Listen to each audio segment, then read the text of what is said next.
It was about 3 years ago. I had a very adorable 3-year-old. I had a baby, and my older children were in shul. It was Rosh HaShanna. My husband was in shul. My older children were out. It was like very quiet and calm. The baby was sleeping, and I said to myself, maybe I can take advantage and actually pray.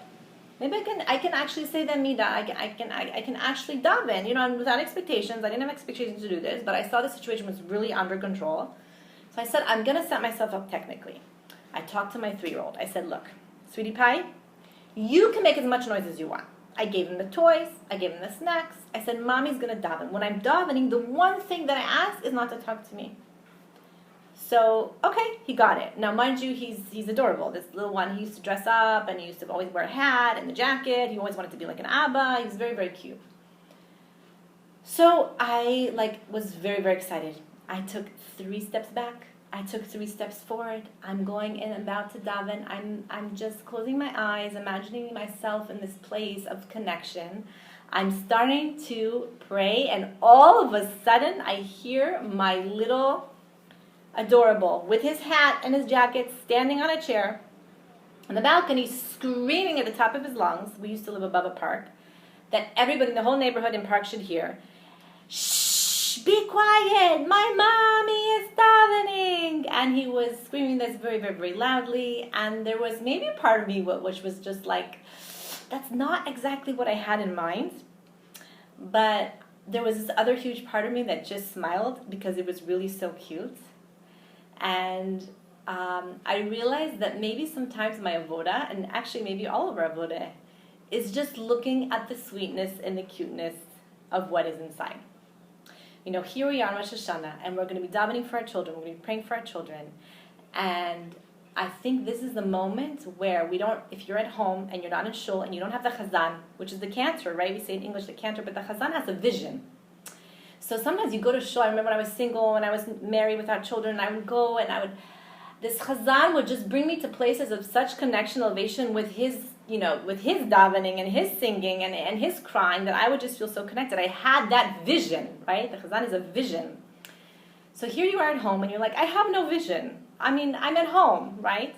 But the difference is that we do have a vision.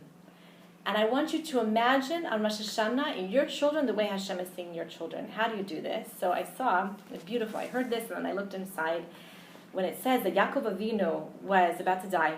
Okay, he had gone through so many trials and tribulations. He had gone through so much hardship in his life. And finally he's at this place of tranquility. Why was he at such tranquility? Because he sees his son Yosef, who he thought had been torn, ravaged by a wild animal. He sees him, not only is he alive, physically alive, he sees he's totally and completely connected and with such a spiritual connection to HaKadosh Baruch Hu. He sees that his son is like the second in command. He is the first in command, actually, under the king of the whole entire Egyptian country and empire. And he sees that his son not only is connected, but he himself has 2 children who is still in the way of the Torah and being connected to Hashem.